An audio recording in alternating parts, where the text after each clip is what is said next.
Imagine it's early morning in 2026 and you're sitting in your car before work, engine off, just watching people move in and out of a grocery store parking lot. You're not in crisis, you're not behind on bills. In fact, by most traditional definitions, you're doing fine. Stable job, decent income, no dramatic financial mistakes.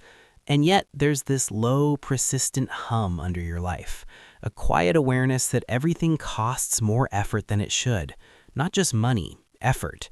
You feel like you're running on a treadmill that subtly increases speed every year. You haven't fallen off, but you're definitely not coasting. That feeling right there is the hidden tax no one talks about in 2026. It's not printed on your paycheck, it's not voted on in Congress, it doesn't have a name, but you pay it constantly. The obvious taxes are easy to identify: federal, state, sales, property. They're visible deductions. You see the numbers leave. The hidden tax is different. It operates in the background. It's the slow expansion of baseline costs that quietly absorb every gain you make. It's inflation that technically cools but never reverses. It's rent that resets to market rate. It's insurance premiums that adjust annually. It's groceries that cost just enough more that you notice but not enough to protest. Over time, these small increases stack. They don't break you, they compress you. And compression changes behavior. When there's financial breathing room, you think long term. You invest, you experiment, you take calculated risks. When that room narrows, even slightly, your psychology shifts toward preservation. You become more cautious, you delay decisions, you hold on to jobs longer than you want, you second-guess investments. The hidden tax isn't just reducing your disposable income, it's reducing your flexibility, and flexibility is where opportunity lives. Part of this tax comes from the subscription economy.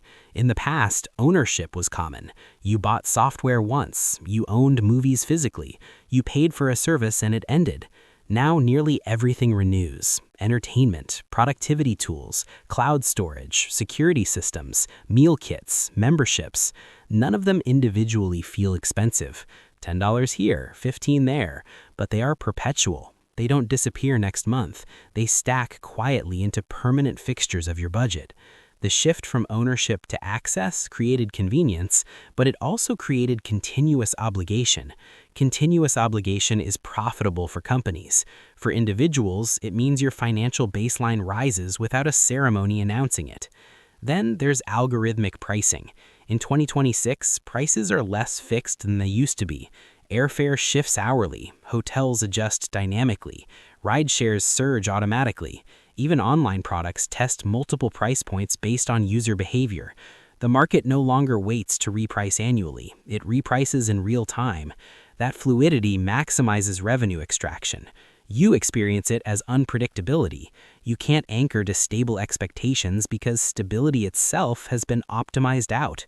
But the hidden tax goes even deeper than dollars. It taxes attention. Every platform competes for it. Every app nudges you. Every service offers an upgrade tier. Every notification invites engagement. Attention drains energy, and energy influences financial decisions. Exhausted people pay for convenience. Overstimulated people impulse spend.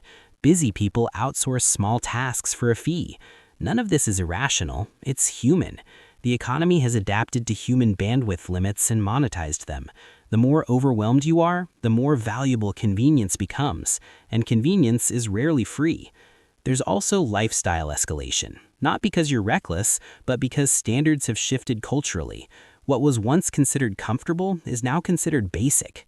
A starter home is larger, technology is faster, travel is more frequent, health and wellness are curated. Social media subtly recalibrates what normal looks like. You scroll past renovated kitchens, international trips, new cars, productivity hacks, optimized routines. Even if you're disciplined, your internal benchmark adjusts. You don't consciously decide to spend more, you gradually accept higher costs as participation. That acceptance is part of the hidden tax. It's the normalization of expensive baselines. Add wage growth that lags behind asset growth, and you see the structural tension. Assets, real estate, equities, private businesses, tend to appreciate with inflation or beyond it. Wages adjust slower. So if you rely purely on earned income in a linear economy, you feel price increases immediately. If you own appreciating assets, those increases are partially offset. The hidden tax hits hardest when you're dependent on linear income in a non-linear economy. And here's the psychological twist. Because this tax is diffuse, you can't point to one villain. There's no single dramatic spike. It's 1,000 small calibrations. That makes it harder to fight and easier to internalize. You start questioning yourself instead of the structure. Maybe I should budget better. Maybe I should cut more. Maybe I just need a raise. Self-blame is common because the pressure feels personal. But zoom out and you see it's systemic compression. Modern economic systems are designed for growth. Growth requires revenue expansion. Revenue expansion often comes from incremental price increases, premium tiers, and recurring models. As companies optimize, individuals absorb.